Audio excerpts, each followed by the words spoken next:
Je viens de lire un titre sur YouTube, Le boucher de Tel Aviv. Je n'arrive pas à me résoudre à écrire son nom, le nom qui commence par N. Certains sur les réseaux l'appellent Sataniaou. Ce monstre-là rejette les nouveaux termes d'un nouveau cessez-le-feu dont nous assomment les journaux depuis plus d'une semaine, pendant que l'insoutenable carnage continue. Jour après jour, c'est toujours la même rengaine, Blinken qui va entamer sa énième tournée au Proche-Orient pour tenter d'obtenir une trêve.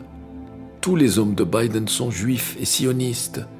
Un des rares politiciens américains juifs à dénoncer avec véhémence le génocide, c'est Bernie Sanders, le seul humaniste dans cette racaille d'assassins en costume.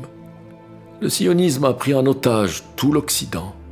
Graduellement, année après année, gouvernement après gouvernement, un peu partout, ils ont infiltré toutes les sphères de la vie sociopolitique des principaux pays occidentaux importants. Sous le joug du tribunal permanent de l'Holocauste, ils nous ont inondés de culpabilité et forgé une alliance inconditionnelle de l'Occident à leur égard. Dès 1948, le plan était on ne peut plus limpide. Coloniser, expulser, humilier, emprisonner, torturer et tuer avec l'accord tacite de l'Occident. Et surtout, peupler cette terre qui ne leur appartenait pas par tous les juifs de la terre, fussent-ils russes, français, américains, peuples à la peau blanche et aux yeux bleus, dont l'ADN n'a jamais fait partie des peuples millénaires de la Palestine. Comment l'Occident, assis sur un piédestal de vertu et d'éternels donneurs de leçons, comment a-t-il permis à cette mascarade d'advenir ?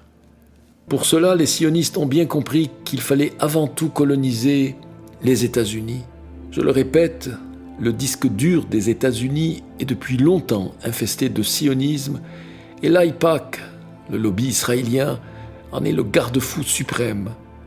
C'est eux qui sont derrière les décisions les plus stratégiques que les présidents vont prendre à l'égard du Moyen-Orient.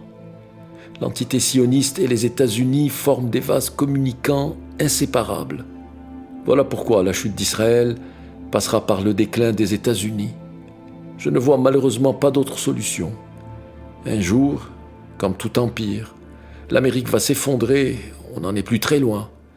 Et alors, gare au débordement, à la folle et meurtrière démesure qui va s'emparer de ce peuple de cow-boys qui sera passé de la barbarie au déclin sans passer par la civilisation, mot qu'on attribue à Einstein. New York sera le Berlin des années 40 et l'histoire se répétera.